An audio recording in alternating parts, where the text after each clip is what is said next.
Yeah, now it's working. Thank you so much.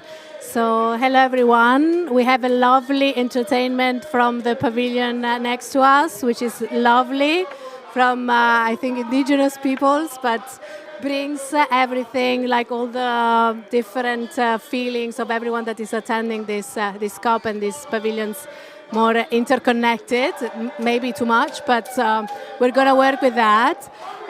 So I would like to welcome you to the World Water Resilient Food Systems Day at the Water Pavilion, Water for Climate Pavilion.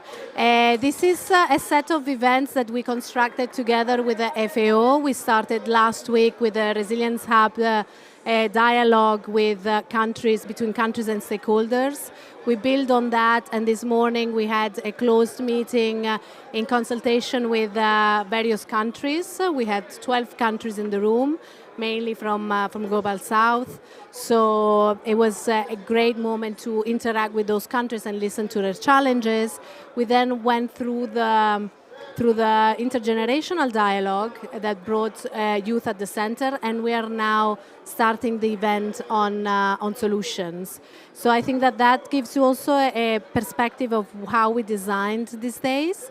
And I think that now we're going to really go into the ground, understand what organizations are doing to support countries or to support communities, what are the science, what is the science and the research that can be applied, what are the solutions, policy solutions, research solutions, so that we address this huge challenge of water resilient food systems and how we transform that. I know we started a little bit late, so I will not go further with my introduction. I want to give the floor to Virginie Gillet from FAO, who will be moderating this session. Just forgot to introduce myself. So my name is Chiara Cristina Colombo, and I'm the Policy and Engagement Advisor at IMI International Water Management Institute. And it is a pleasure to talk to the audience here and also whomever is connected online. So Virginie, do you want to take the floor and guide us through all these discussions? Thank you so much. Partner in crime, Virginie Gillet. Thank you. Yes, indeed. We've been preparing this whole day with Chiara from IMI. So my name is Virginie Gillet. I'm a land and water officer, from FAO, and I'm very happy to welcome you to this session. So this session is actually a follow-up of a session. As you can see on the title, it's part 2. Part 1 was actually in the Spanish pavilion yesterday, where we had a great presentation on different solutions in Spain, in particular in the Canary Islands, in the region of Valencia also. So that's exactly the pavilion event, the Spanish pavilion event of yesterday. And this is a follow-up. So this event will be in 2 parts, where we have first 3 presenters who will, briefly, I will ask them to do it in 5 to 7 minutes maximum, present some solution that they're bringing to this huge challenge of water resilient food system. And after these 3 panelists, 3 speakers, on solution, we have 3 panelists that will bring a bit larger overview from different perspectives, from policy, from capacity development, and from finance perspective. So I will welcome our speaker now, and I'm calling, I'm looking for the name to make sure I'm not making mistakes, so I'm calling Darshini Ravindadra. Sorry for the pronunciation. Please, you come. And Darshini is from IMI. I'm calling Diana Kopansky from UNEP. And Vinay Nanjia from ICARDA. Thank you very much. And there will be the speaker for our 3 first solution parts. And I'm also calling our panelists. We have Marc Serra, who is a Spanish MP. I'm very grateful, so please, you can come. And we also have, I'm looking for the name, Mr. Biola Kazim Badmos from the Islamic Development Bank. Thank you very much for joining us. And our last speaker panelist will arrive during the event because he's been still busy. It will be Mr. Johannes Kuhlmann from IHE Delft. So thank you very much for you joining us today. And I think we will start immediately, starting with, Darshini, no? I think we said, you want to come up here? I can.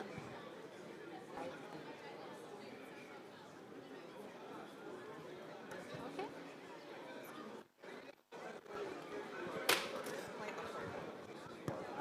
Sorry. Oh.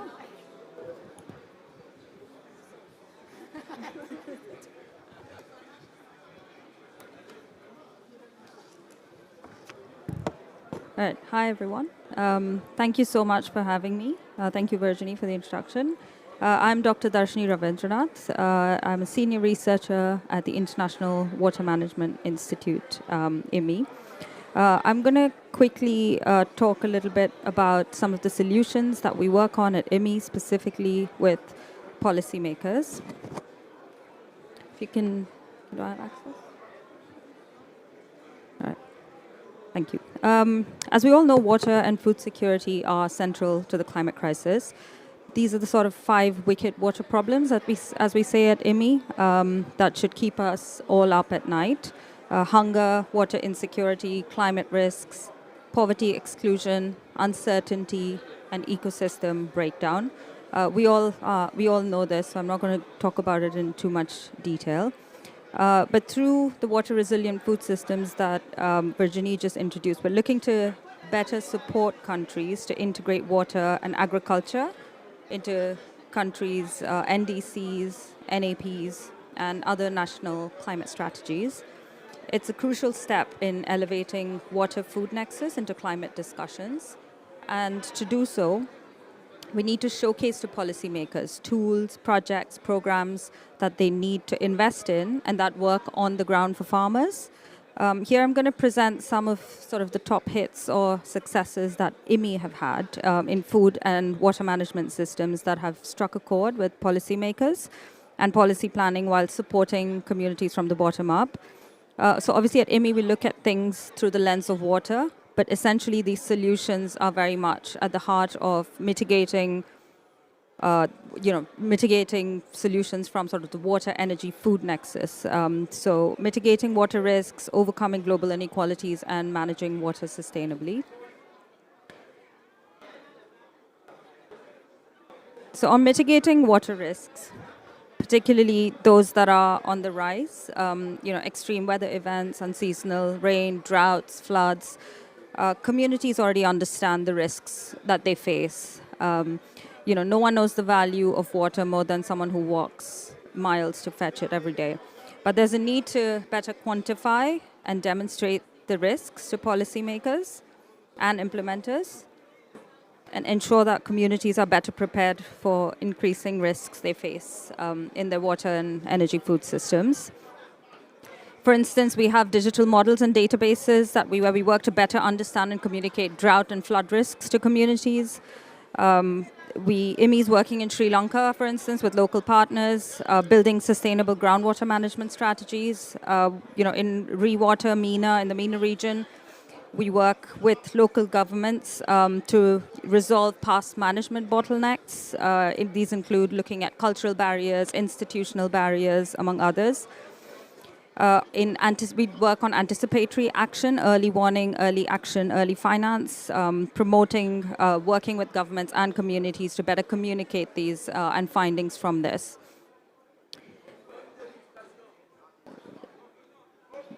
Under sort of a broad umbrella of overcoming global inequalities, we work with communities on inclusive access to climate resilient wash. We work with farmers on farmer-led irrigation management strategies. We work on economic and impact assessment and scaling inclusive agribusiness. For instance, we work on an initiative with the CGIAR called the Ukama Usavi, where we're accelerating inclusive agribusiness in East and Southern Africa, particularly supporting and training cohorts of agri-entrepreneurs, of which 40%, over 40% are women and 40% are youth.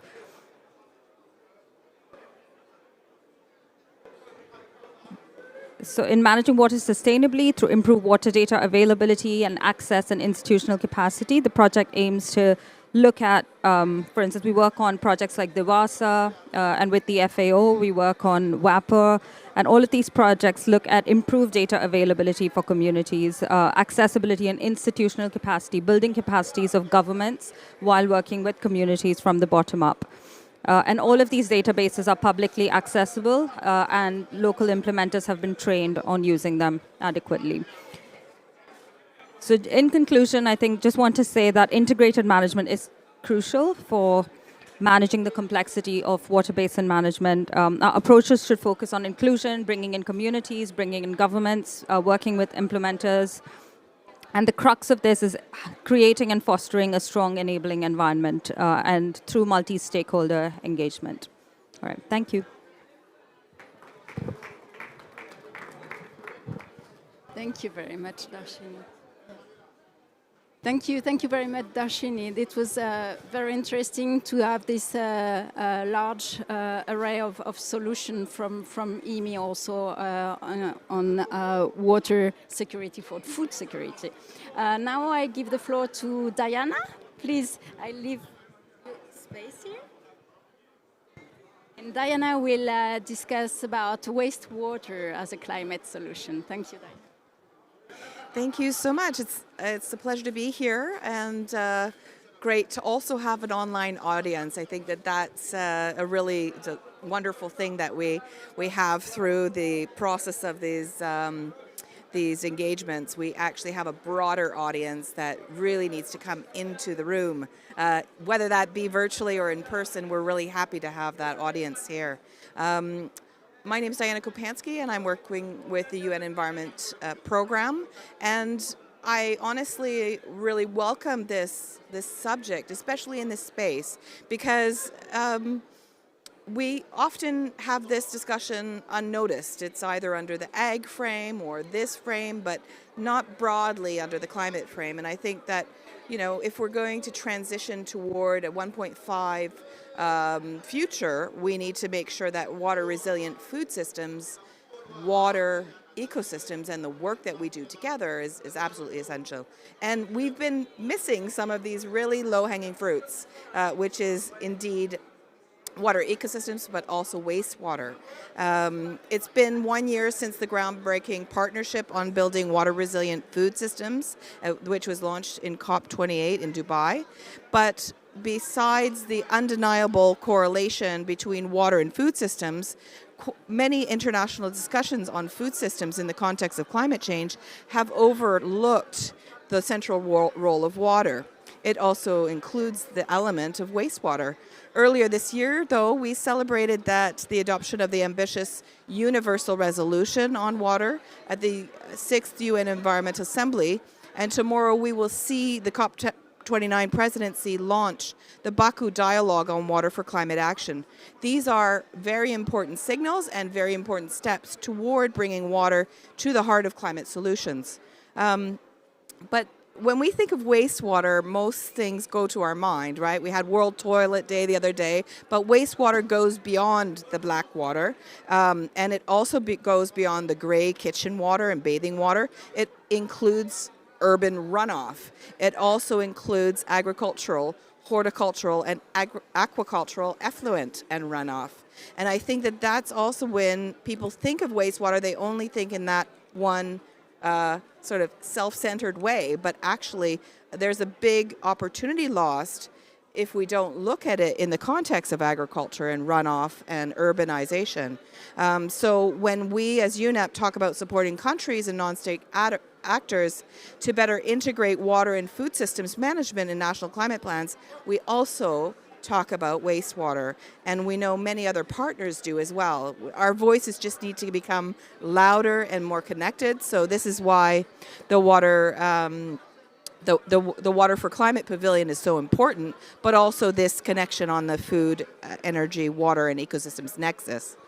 Wastewater treatment processes contribute as much to global greenhouse gas emissions as the global aviation industry. And we know how well everyone knows the impact of air travel. We need to think about this as well as a missed opportunity. So there's a compelling need to address the opportunity of wastewater emissions reductions in their climate mitigation plans. And a recent internal review within UNEP showed that countries responsible for 85% of the global greenhouse gas emissions did not include wastewater management as part of their mitigation measures within their NDC. So only 32 of the 195 NDCs incorporated wastewater treatment resource recovery in some form or another within their NDC. So this is a vital opportunity that countries have as we push them to increase their ambition. This is doable, and it's vital that this is incorporated within the NDC 3.0, and that the potential, this low-hanging fruit of wastewater is truly realized. Everyone knows about the impact of untreated wastewater in the environment, on human health, but much more action, resources, political will, and tailored solutions are needed to effectively address this problem. If managed well, wastewater can be reused for irrigation, for afforestation, for nutrient recovery, for energy production, and even a solution, of course, for climate mitigation. Since 2012, the UN and its agencies, including UNEP, have been at the forefront of changing the paradigm around wastewater and the way it's treated and reused. And the Global Program of Action for the Protection of Marine, Environment, and Land-Based Activities, the GPA, hosted by UNEP, is indeed focusing on this source category of pollution, and it aims to tackle wastewater-related challenges from source to sea. And this also includes nutrient pollution.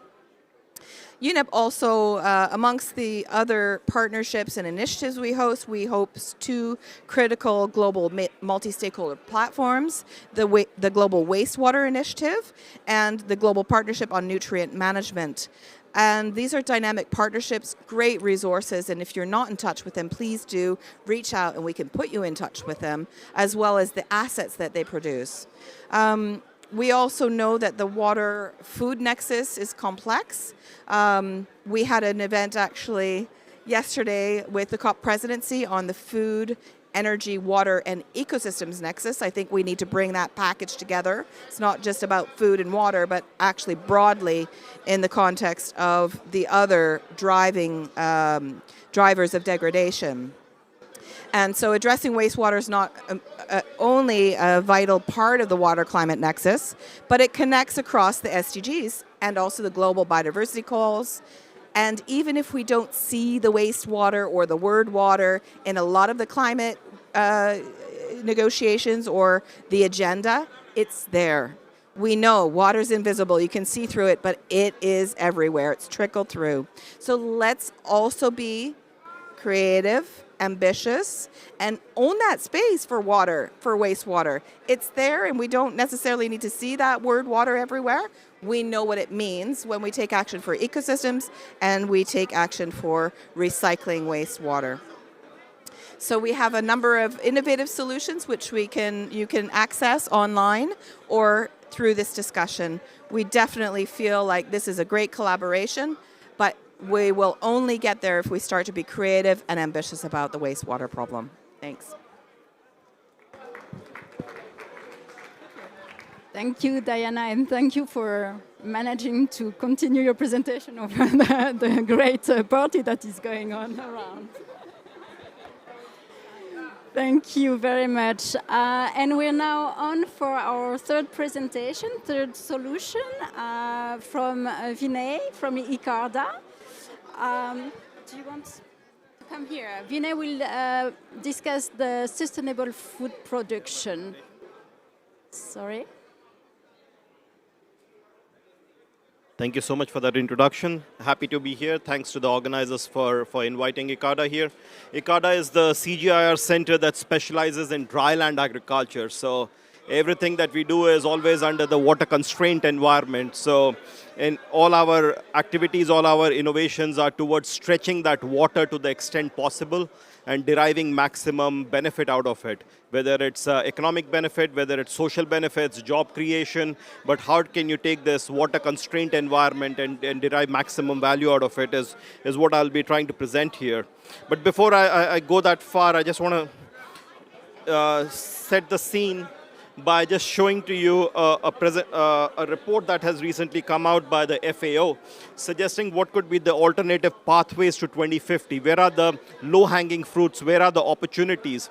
And some of the things that FAO has identified is, firstly, sustainable intensification. Can we stay within the planetary boundaries, yet we can continue intensifying these systems for food security purposes so that you don't have to spare more land, you don't have to spare more water for the sake of food security. The second thing that they talk about, so difficult to see the screen from here.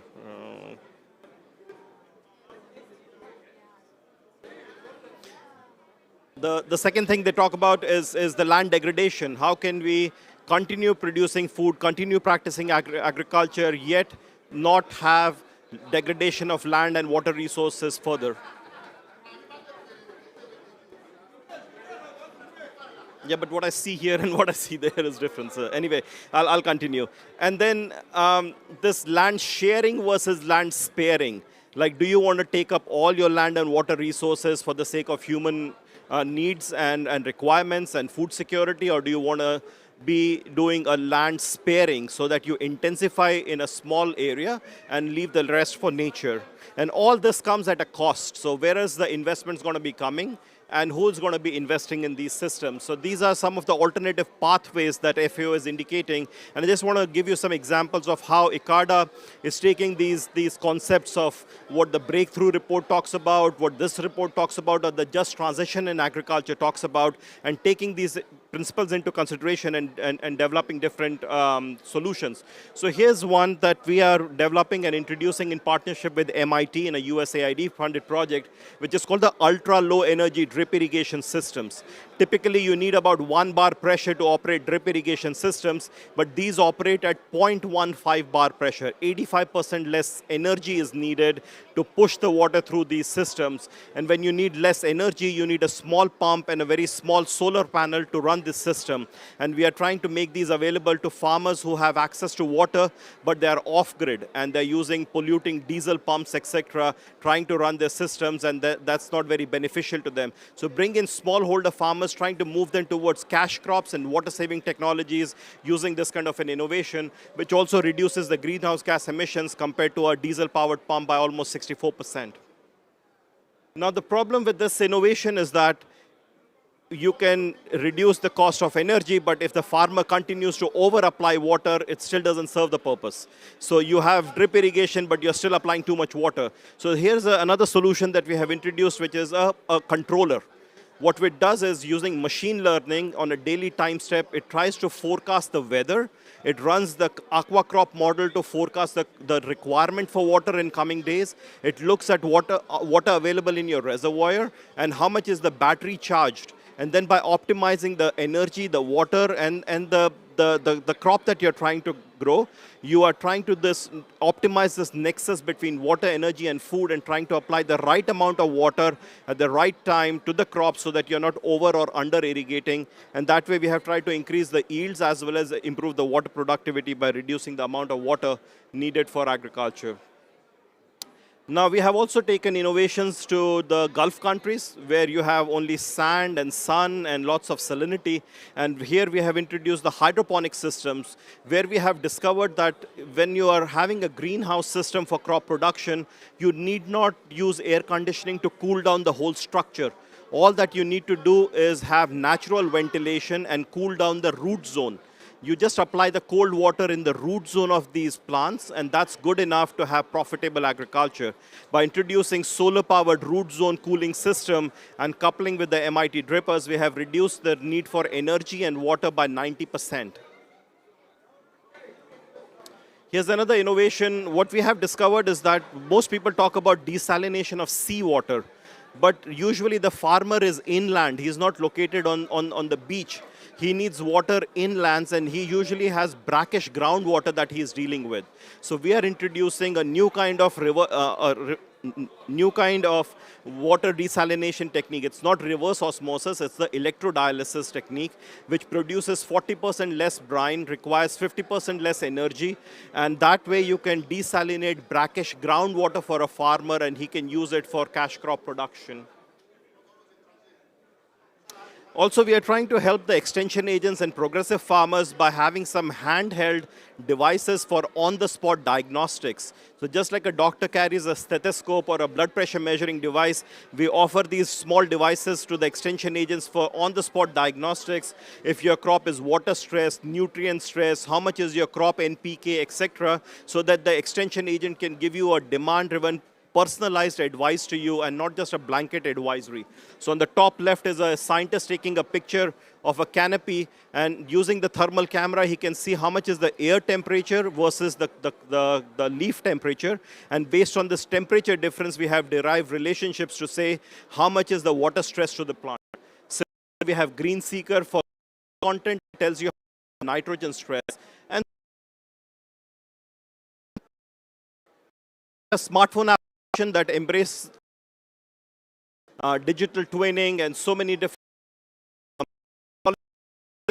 We are taking the data coming from IoT devices and adding value, and then trying to analyze this data and trying to produce easy to understand digital advisories for the farmer. So there is a map showing how much is the soil moisture in the farmers. On the bottom right is 14-day weather forecast. So we tell the farmer in coming days it's going to rain, you may want to prepare your land or sow your crop, or it's going to be windy condition, you may not want to spray your pesticide, and things of those kinds. So we are trying to translate all this technical jargon into digestible, easy to understand advisories for the farmer. And it's been very successful in India, in Central Asia, as well as in Egypt and elsewhere.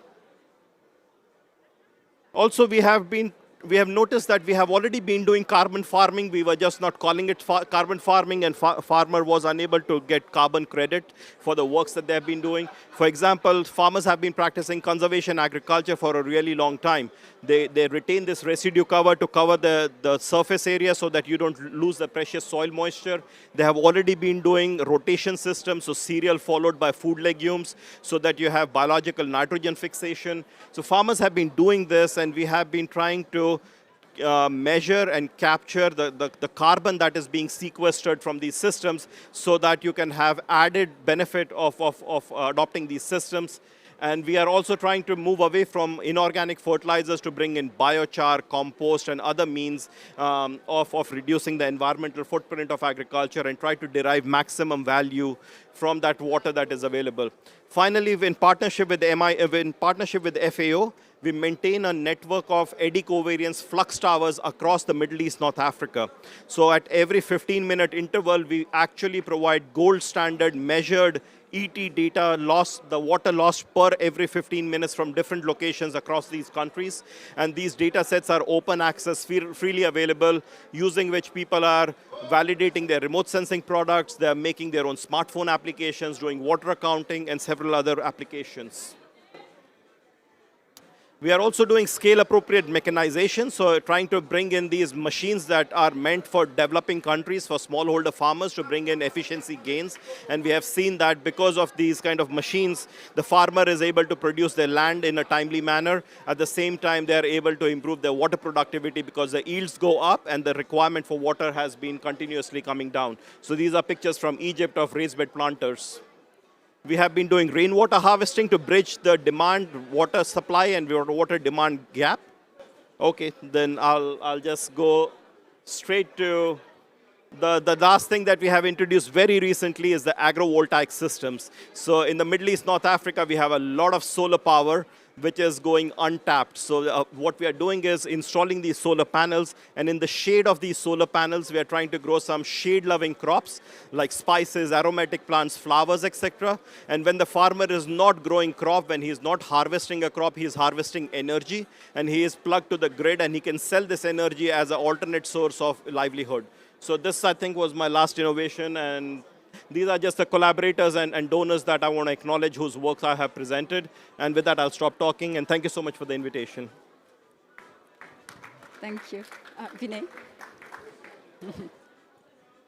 Thank you very much, Vinay, for the very comprehensive presentation on sustainable food production. I think we've got a good range of policy solution, of technical solution from the agriculture, and also our wastewater contribute in this debate framework. So I think that's very a very wide range of solution that we've come across during this first part of the session. And for the second part, I would like to introduce our last panel who just joined us. Johannes, if you want to join the speakers, the panelists. And maybe I will start with our first panelist, and I will ask our Mr. Marc Serra from the member of the Parliament of Spain, if he could maybe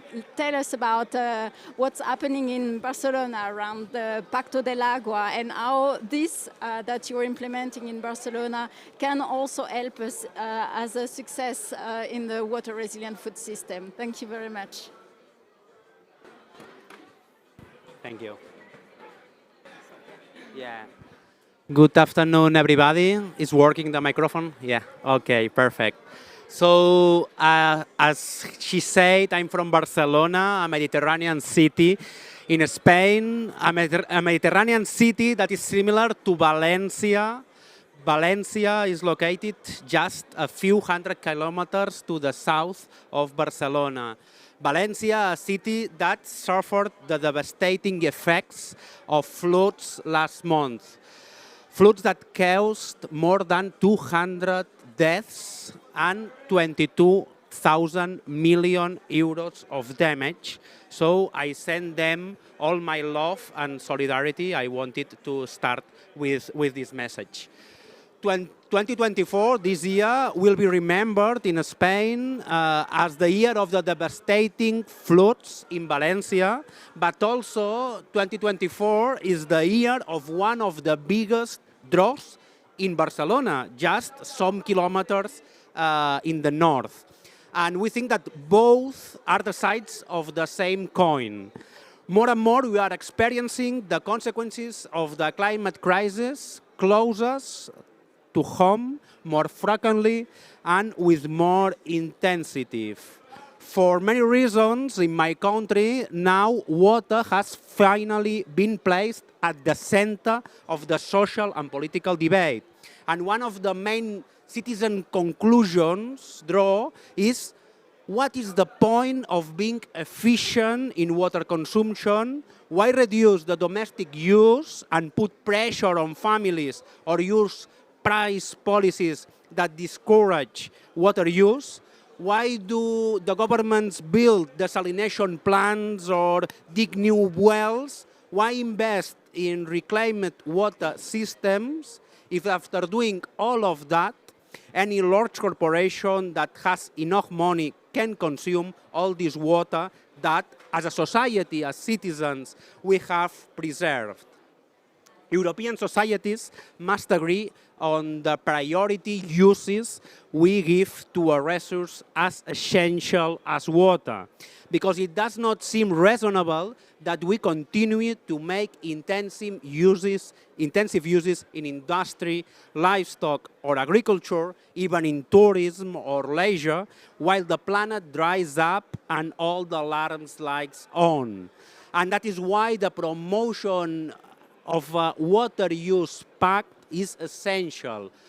We want a great European agreement with the intense participation of the citizens, the municipal world, which allows us to prioritize what the water use thresholds are in each sector. Protecting our economies, the economy is essential, but at the same time giving value to each use and promoting those reconversations that are necessary, and my colleagues previous told about that.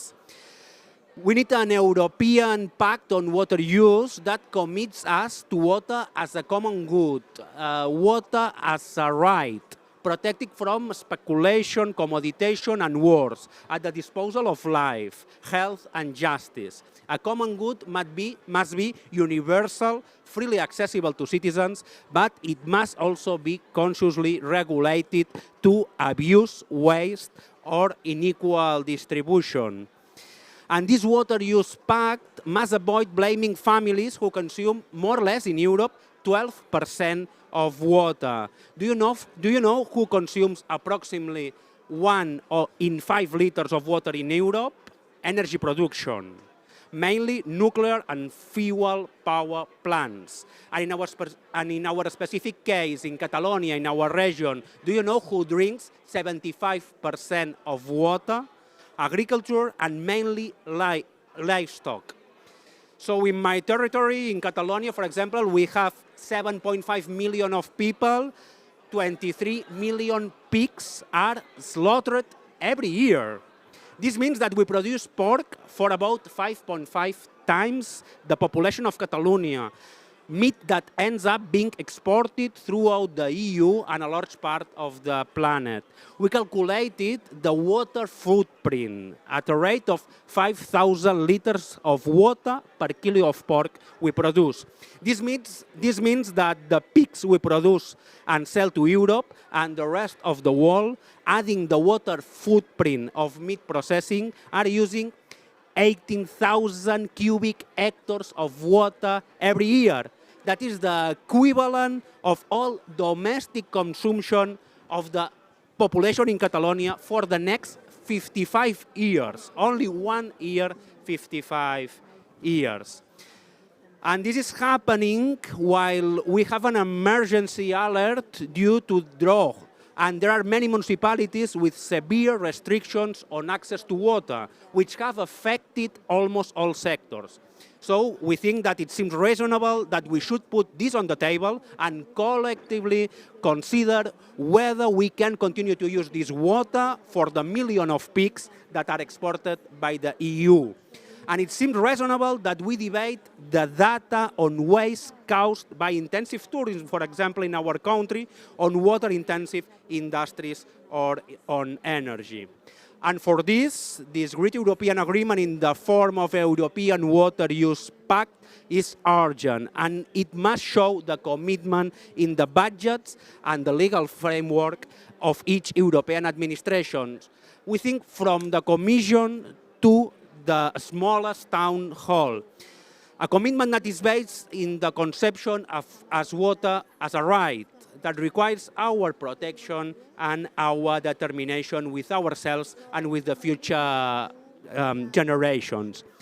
Firefighters always say that fire are put out months before ignite because it's prevention policies, resources, and planning that can most and best prevent serious fires. The exact same things happens with water management. It's now that we must act, plan, agree, and redirect before the flames devastate us. Thank you. Thank you very much. It was very interesting to see how you linked the agricultural production in Catalonia in particular, and how that I think we need to use that experience also when we are rethinking our water resilient food system, because this is very relevant for the future of agri-food system and the transition that we need to do. Thank you very much for that. I'm going now to ask Biolay from the Islamic Development Bank and for his perspective. I don't know if you want to come here or stay on your seat as you want.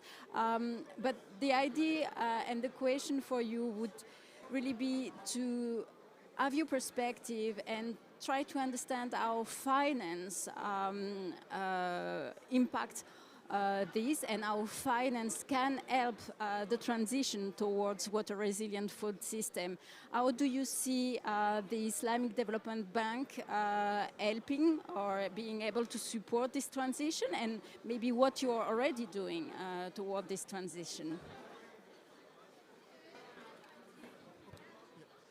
Thank you. Yeah, thank you very much, and thank you for inviting the Islamic Development Bank to this session. I think it's a very timely and it's a very important discussion. I also want to thank the earlier presenters, the innovations that have been presented. I think they are very interesting to us in the Islamic Development Bank because what we have been doing in the recent time is that we have realized that many research institutions, they have innovations, but usually how to package the innovation to the farmers at a large scale, it's still missing. So, and usually what we do is that we provide financing to the countries, and when we are providing the financing, when we develop projects, we try to embed the innovations as part of what we provide to the country. So just a kind of preamble. As you know, Islamic Development Bank, basically we are a South-South development bank. Most of our member countries, I mean, all our member countries are from the Global South. So we have member countries who are basically in the developing member countries or even least developed member countries. And by so doing, it means that these challenges that we are talking about is highly prominent in our member country. So at Islamic Development Bank, so what we do basically is that we provide development finance. And I think I saw a research recently that shows that one of the major obstacles for food system transformation is financing. And I read about, I think about several billions of dollars is required every year to actually achieve this transformation. So I think that is one area where Islamic Development Bank will be playing a big role in financing such intervention. So just a quick example. Just recently, in the Islamic Development Bank, we approved about 1.5 billion project in Kazakhstan. And the role of the project is basically climate resilient water infrastructure. We're planning to rehabilitate 3,400 kilometers of irrigation network that is going to support 350,000 hectares of agriculture. Just at this COP, Islamic Development Bank, we signed a financing agreement with Azerbaijan to also enhance irrigation of 18,400 hectares, which is going to benefit 1.6 million people in improving food security and financing agreement. So in 2022, in July 2022, post-COVID, and also because of climate, we actually initiated a 10.5 billion food security response program. Basically, the idea is to support countries that are in need of immediate food and also to support building resilience. Because the countries, they need to be supported with immediate food, and we also need to build the resilience of the system so that it can be stronger and be resilient to future shock. So on that program, we have been able to support countries with different kind of financing to finance various projects. So I will give you a few examples, which may not look like water, but in the end, it's related to water. We have a project called Soil Fertility Mapping Program. Basically, the idea is this. We have seen that in sub-Saharan Africa, many of our member countries, the soils are already depleted. And you know, when soil is depleted, that means the nutrient is not sufficient to grow plant. So in an environment where we have, when climate change is becoming a serious issue, when nutrient is not sufficient, the plant will not have enough time to catch up with the season. So by mapping the soil, we are able to come up with fertilizer recommendation and also come up with site-specific nutrient. For every site, we know what is required the kind of fertilizer to use. And on this project, we are actually working with one of the CGI Institute, which is CIFOR, World Agroforestry. Basically, they are supporting us to map the soil in our member countries. Also, we have a regional program called Regional Rice Value Chain Program, which is a 10-country program in West Africa. As you know, rice is also a large water consuming crop. But what we have introduced is more of an efficient irrigation system, whereby it will be more of as at when needed. Because we know that rice consumes a lot of water, so we brought in innovation into that into that project. So we are currently implementing the project in out of the 10 countries. We already have 8 countries where we started the implementation. So this will also help us to save water and also to increase and also support food security. We also have a regional program which we call the Regional Cassava Value Chain Program. As you all know, cassava is one of the, we call it a drought crop. So it's a crop that can actually survive in when water is low. So we are also introducing our financing to support member countries to grow cassava, and also not only to grow cassava, also the value chain of cassava from the upstream segment to the downstream segment of the value chain. So in this program, we are also working with another CGI institute, which is International Institute of Tropical Agriculture, which is known for the best player in cassava.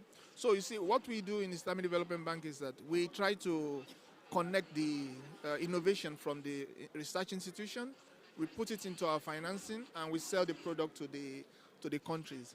And lastly, in addition to financing, we also provide our member countries with capacity building, because we realize that financing is not sufficient. You also need to train them on how to use some of this technology. So one innovative financing method that we use is, we call it a reverse linkage. It's a South-South cooperation, whereby we look for member countries, or we look for other countries, or we look for research institution that has certain innovation. Like I've seen with ICADA, I've seen with ILMI. We transfer the technology to the country.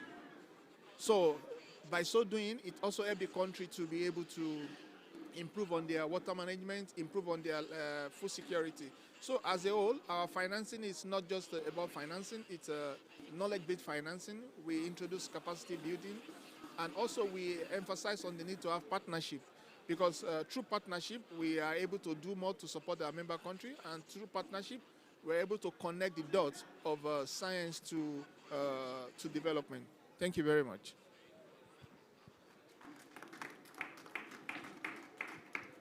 Thank you very much, Biola, for this great overview, I think, of different financing solution that you've proposing in the Islamic Development Bank. And also thank you, because your last example on capacity development is actually bringing me to our last panelist, Johannes, who will discuss not only on capacity development, but also on data. And Johannes, I wanted to ask you, so 2 questions. One on data, and which type of data you think are missing, and that we would need to have this transition toward water resilient food system really upscale at a larger level. And on capacity development, I think Biola already did a great introduction, but I also wanted, as now part of IHE Delft, that is an important institution on capacity development in water and water for agriculture in particular. What do you see are the needs in terms of capacity development for this transition on water resilient food system, and what we could hope as our partnership on water resilient food system partnership, how can we hope to upscale and have more impact through capacity development? Yeah, thanks a lot, and sorry, I want to say sorry to my colleagues here for coming in late. It's very impolite. I don't like that, but sometimes it's like that. So I think on your question about what's the gap or what's the data that we need, I think it is very much related to what my colleague from Islamic Development Bank has just said. So the question is, do we really know what type of food production makes sense where and when? And I think, I'm from Germany, I can speak for, I know the German system. In Germany, the farmers produce what the soil gives and what gives the best price. And if it's pig meat, it's pig meat. And if it's maize, it's maize. But there's no consciousness in the farming community about water smart or water resilient agriculture that doesn't exist. So the gap is really to have a background map and a discussion with the farmers and education with the farmers on what is the overall impact of food production on their land, related to water, related to climate, related to economic impact. But then now that sounds like, okay, fix the farmer problem and you fix the world. That's also not the case, because the EU subsidy policy is not helping the farmer to be neither climate nor water smart. It's the opposite, or it ignores climate and water smartness. We have a discussion round now around the common agricultural policy and subsidies in Europe, and hopefully we will go down another path. But what I want to say is the farmer is not the culpable. The farmer has been asked for 150 years to produce more, cheaper, more of the same, and there was never an ask for the farmer to produce it in a climate or water smart way. So we cannot blame the farmers. They didn't know these things, and they were also not told to have those maybe other validation variables in their farming system. So now if we talk about education, what we need is, first we need to educate the policymakers so that they can design agriculture, and we can talk about other sectors now, drinking water or energy production or what, but farming is the one most important one. So in agricultural policy, water smartness needs to be factored in, and that can work through a national focus, and there are several organizations who are supporting that, but for me it should also be a part of a transboundary or multilateral or cooperative voluntary, okay? No thing that you have to sign up to, but if you create voluntary cooperation systems where the food is produced where it is most efficient and then shared between different communities, I think that's the way forward. So to do that, you need to educate or to make the farmers aware about what the best production would be, but then you also have to help them to produce and market this stuff. And now if a farmer has all the equipment for maize production, he or she has invested already 10 million euros or dollars into the equipment. So that's a path dependency, and we need to help those farmers to get to other production. But that doesn't work without giving the farmers the means, both in terms of education, procedure, but also in terms of the means of what the policy supports the farmer with. So for me, if we have all this stuff in IHE and we have it in other good science communities, it's not a lack of knowledge. It's a lack of bringing the data together to have the right information maps to do water smart agriculture. And then it's a question of talking to the farmers, and it's a question of making sure the politicians take the right decision. But maybe I can blame you. Thanks. Thank you, Johannes. I wanted to have just first a good applause for all of our speakers because that was, I think, a very interesting session. I had a quick follow-up question for you, Johannes, and actually it can be to all of you, but Johannes more specifically because on the capacity development part, during the World Day, we've been hearing that we need to take more into account the traditional knowledge. Yesterday in the Spanish pavilion we heard about canats that were existing and that are trying to be renovated and reused because they're perfectly energy free and provide the water nicely to the farmer.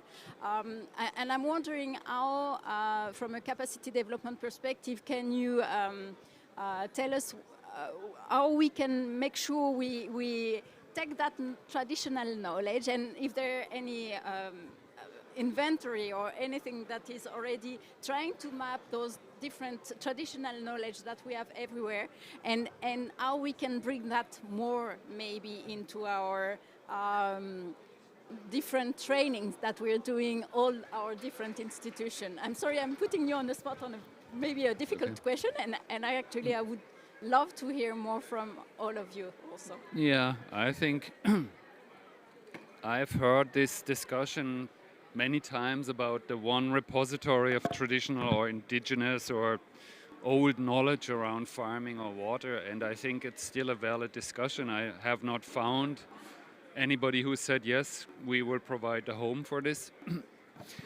I think there's one thing about traditional knowledge that people tend to forget, and this is that the traditional knowledge was built over centuries or more time, where there was also a traditional farming.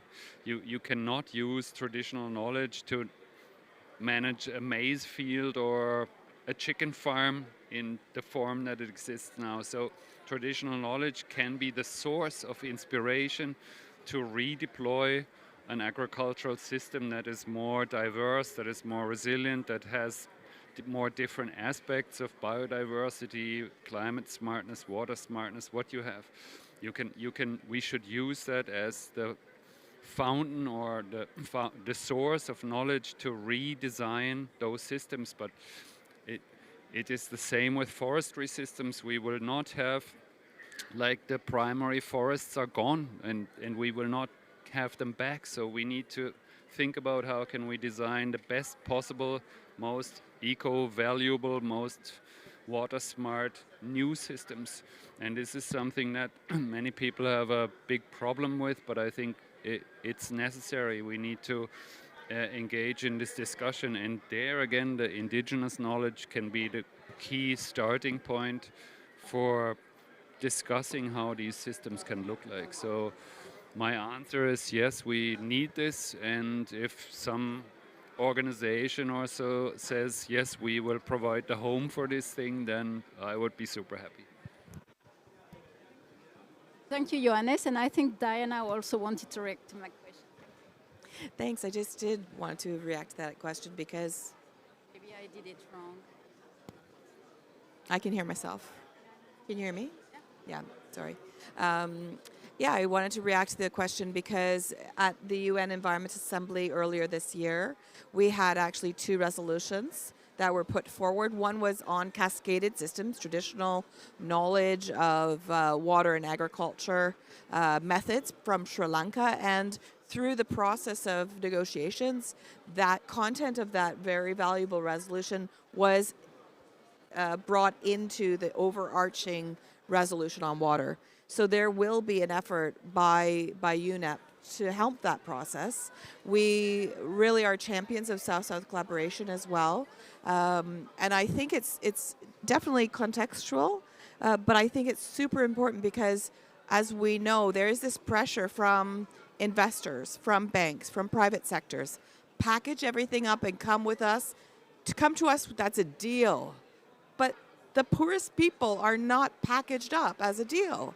There's our smallholder farmers that we need to finance, one household by household by household.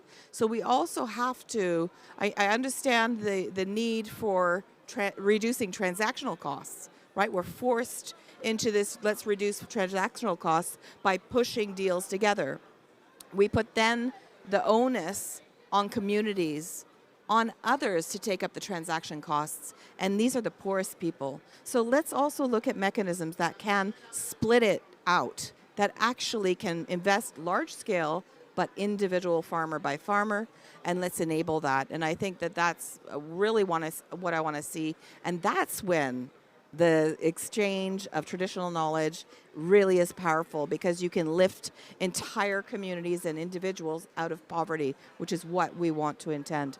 One other thing that UNEP is working on is we are working on a cities project, and we're seeing, funny enough, some of the most modern cities digging up their canals, unearthing their pipes, and going back to ecosystems.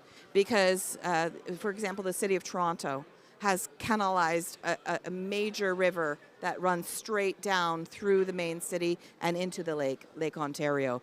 And the whole downtown core, similar to New York and other cities that have been built in and around wetlands are suffering because they're being inundated.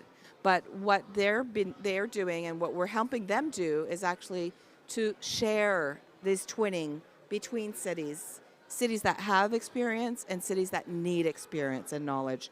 And I think that this is more and more, there's so many people in the world, and no one's ever going to read all of our reports, right? So how do we get more people exchanging content from person to person? And I think the South-South collaboration, but also this twinning, North-South, South-to-North exchange.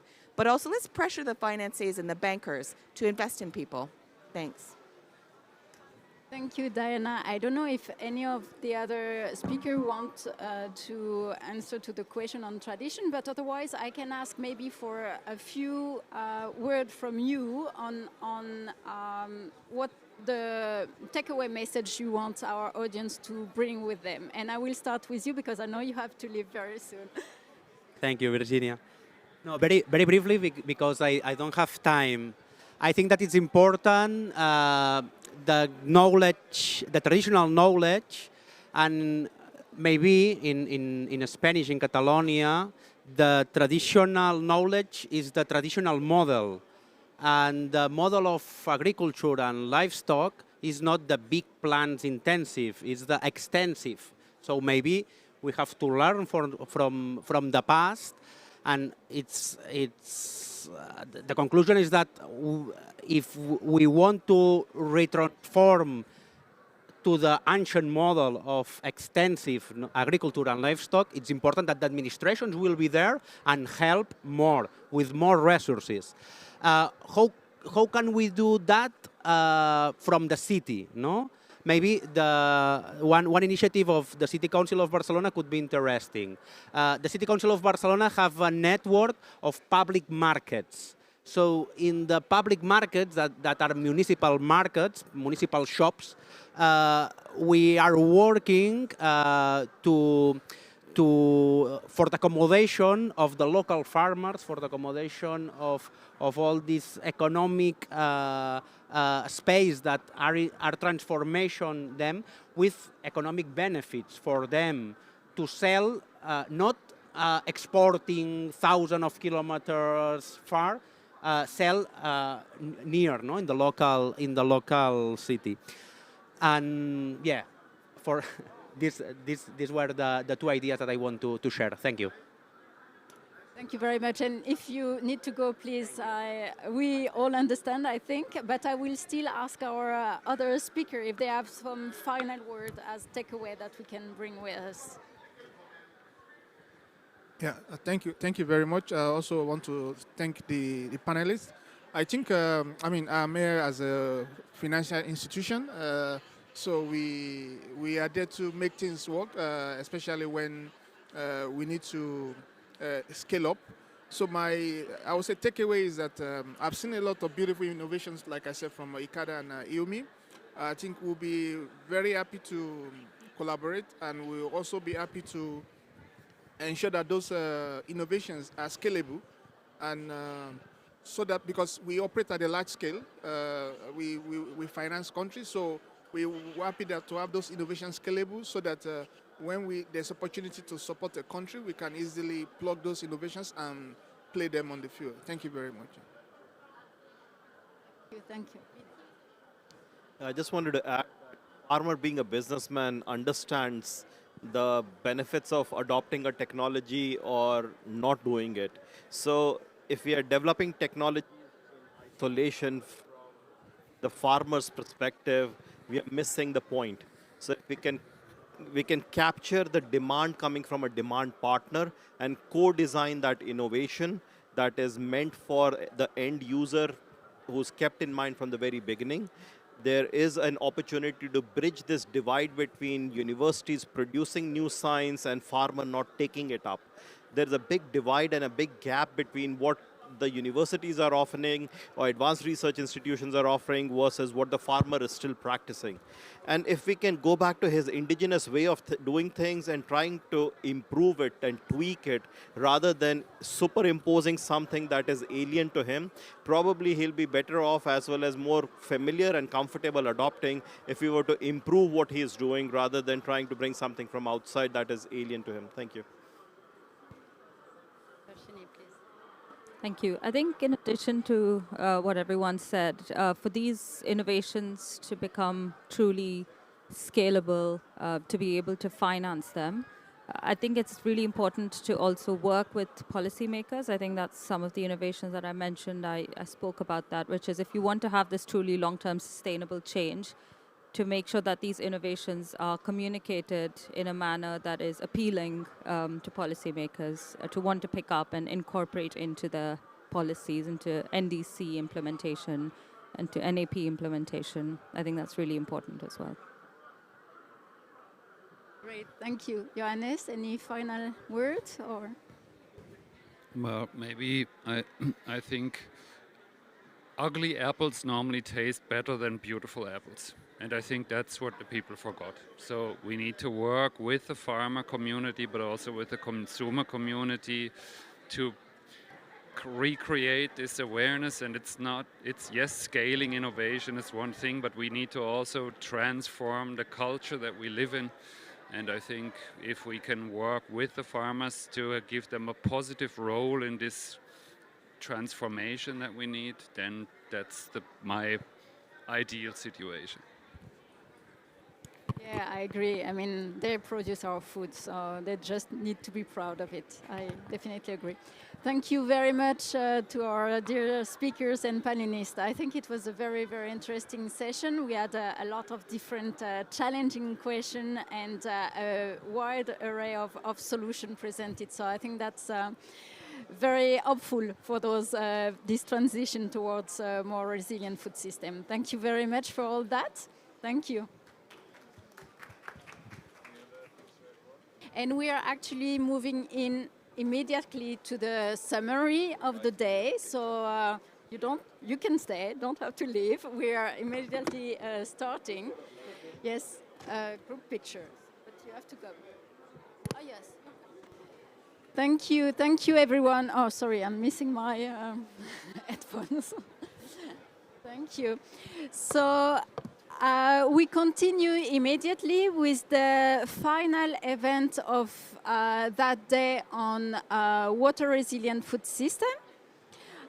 This is a very, very brief session which will summarize the event that we have today and the main idea that we have taken and that we kept from the different session.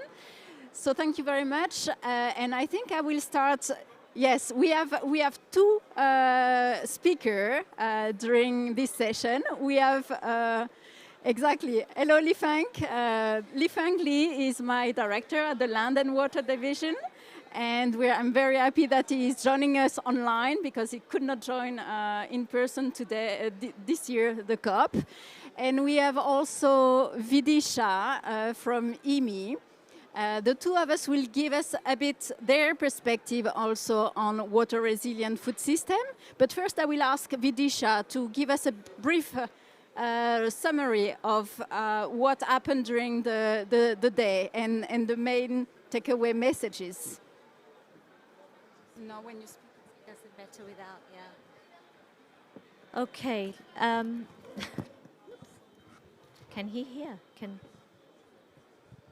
Okay, am I audible? I hope I'm audible.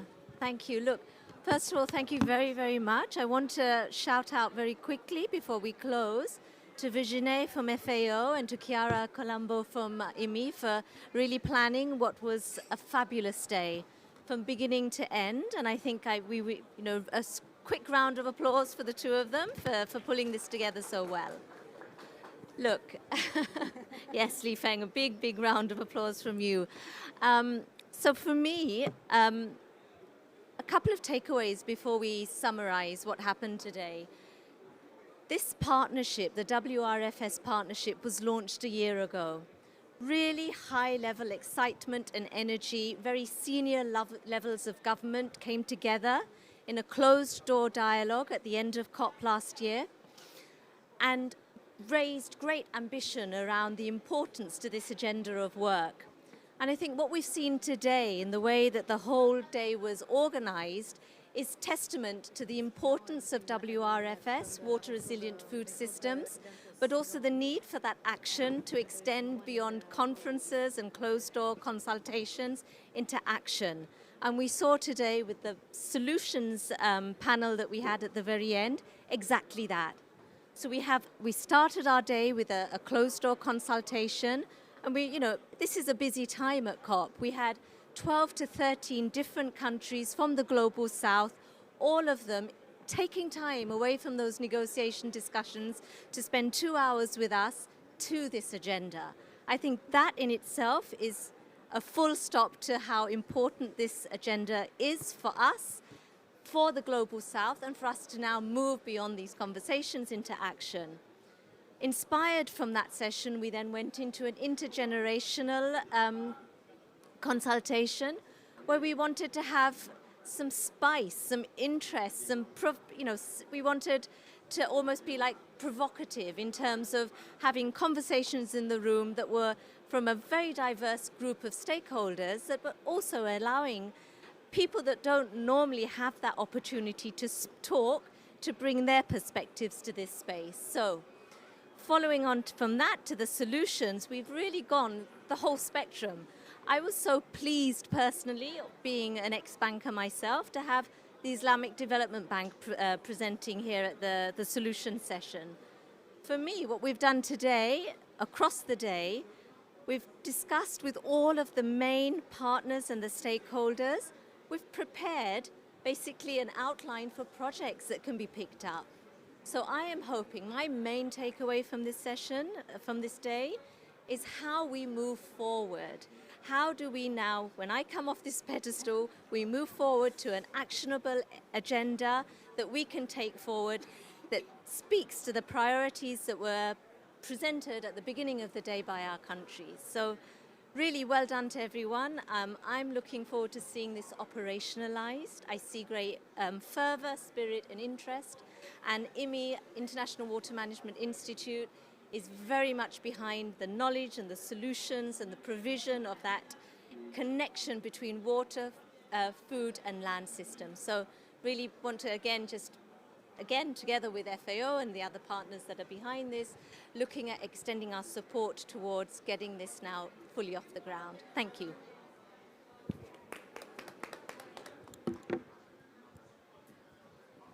Thank you very much, Vidisha. I think that was a great summary of the day and also of your main takeaway, because it has been a full year since this partnership has started. It's been not always easy to get all the partners working together towards that transition toward water resilient food system. But I think with today we have seen that this is very at least for the country that we've met this morning, we saw it was very beneficial, that they really need our support. So now I think it's for us, the partner of this partnership, to look together. I will ask maybe Lifeng online. I hope you could hear Vidisha's also takeaway of the session. Great.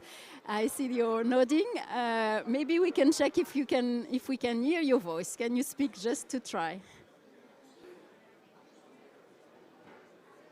So we don't hear you. A second.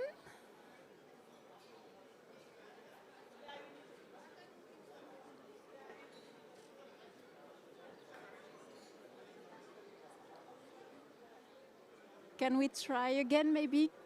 Do you want to try again, Lifeng? Can you hear me now? Yes, we can hear you. Perfect. Great. Okay. Thank you. Thank you very much, Lifeng, for joining us. I know that you've been busy and you could not travel to COP this year, but we wanted to also have the FAO perspective and your perspective, because you were at the launch of the partnership last year. So we wanted to also get your view on this partnership, how we can move forward, and what do you think FAO can bring also to this partnership? Thank you. Thank you very much. Maybe it's evening time, or good afternoon to all the colleagues. And let me start by thank all the partners for your excellent day. It seems to me that I missed a lot. I missed you. I missed lots of discussions. I missed lots of insight. But also thanks to Vidisha for her excellent summary. That I feel again be really inspired by the commitment from the partners from the discussion of today in terms of how this partnership can really contribute to the climate solutions. I think for me, yes, we launched this partnership last year, largely because we know that for us, climate change is about water. Climate change is about water change. We, as water specialists, we know very well, it is about too much water, too less water, water in the wrong time, or water in the wrong places. And look at all these impacts, speed up or deteriorated by the climate change. Certainly, it has a significant impact on agriculture. Agriculture alone already account for at least 60% of economic loss that's caused due to drought. And early this year, you probably also know, and you still remember, that many countries in the Southern African area and declared a national crisis or national emergency because of the drought triggered by the El Nino this year. And certainly when there's too much water, flood can also impact a lot on agriculture and rural communities. Here we talk about billions of US dollar loss per year. So that's why last year we put together this partnership, really look at the nexus between climate change, water, and agriculture, how we can really make a contribution to that discussion.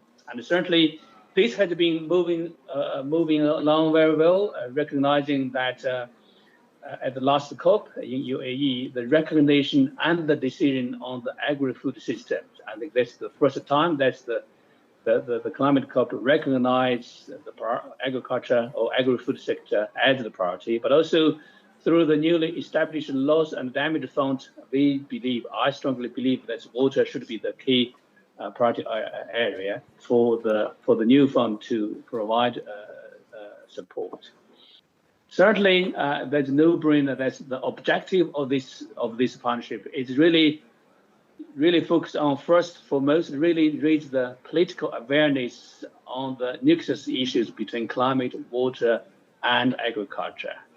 And through that awareness raising, we really hope that we can secure and leverage much more political leadership support, especially the decision makers at the national level, and make sure that in the national planning process, in the national strategies, in the national investment plans, that the climate, water, and agriculture, they're connected with each other. And certainly we want to support the countries to make sure that in their new iteration of the NDCs and the NARPS, the National Adaptation Plans, those issues are really the water part, the agriculture, well integrated into those national plannings. But same also from water, from agriculture sectors. So we also want to support the countries to develop their national water roadmaps, and how the countries can really manage water wisely to achieve SDG 6, but also the other SDGs, SDG 1, SDG 2, SDG 13, 15, 14.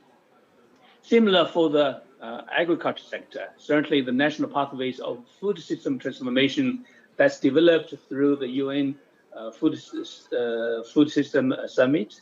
And in many of those pathways, there's still lack of integration of water, climate, and water. And we want to advise the countries to improve that in the future.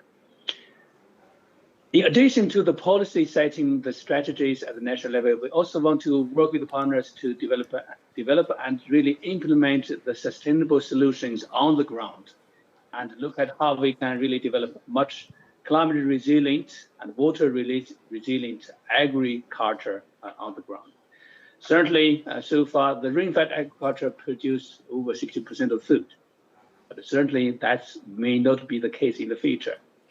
And we have to look at both the rain-fed and irrigated agriculture and have the farmers on the ground to produce more, produce better, but also be able to adapt to and to the changing climate in the future.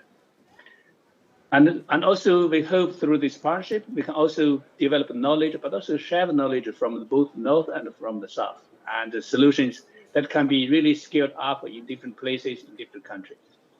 Going forward, because of this partnership, and from the very beginning, it's received very strong support from Brazil.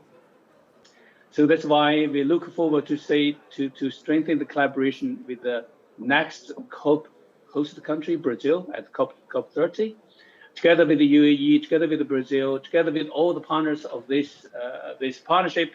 We want to really further elevate this partnership to a much higher level to increase the visibility, but also hope to get much more political support. Idisha mentioned a number of the countries came to this pavilion today, talk about this partnership, talk about the climate and water. And we want to do more of that in the next COP. Certainly for those, you'll probably notice that at the recently G20 summit hosted by Brazil, Brazil really stood up and demonstrated the global leadership to fighting against hunger and also work and supporting other countries regarding the agriculture. And we also look forward that the next COP, would be the excellent opportunity for the host country and for other member countries to come together to strengthen this partnership that really address the challenges of climate change, food insecurity, and the water crisis through this partnership. We have a very high hope. Personally, I have a very high hope of this partnership. And again, I really want to take this opportunity to thank all the partners again for your commitment and for your dedication to this very important partnership going forward. Thank you, Virginie, back to you. Thank you, Li Feng. This is very interesting because we've not been in contact. I can swear. Are you sure? I can swear. But some of the words that you just said, in particular around knowledge exchange, were exactly the request that this morning during the closed meeting in consultation with the country. So that's really, I think, very nice. And you maybe have magical powers, Li Feng. You were in the room and we didn't know. I was looking for a note from Virginie, but I received nothing. So that's just come out from a few points I jotted down on the piece of paper a few minutes ago. Thank you. Somehow you already knew, which is great. Exactly. So somehow we know what we need to do, and that's what that puts a clear path ahead of us as partners of this Water Resilient Food Systems Partnership. So Virginie, has been a pleasure to organize all these events with you. This is the last event, so we're now somehow free.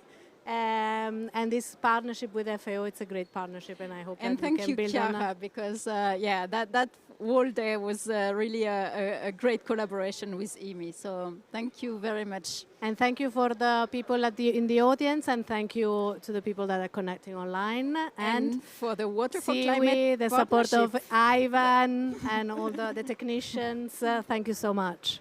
Thank you very much. Bye. See you maybe next year. Thank you, Li Feng. Bye. Thank you. Bye-bye.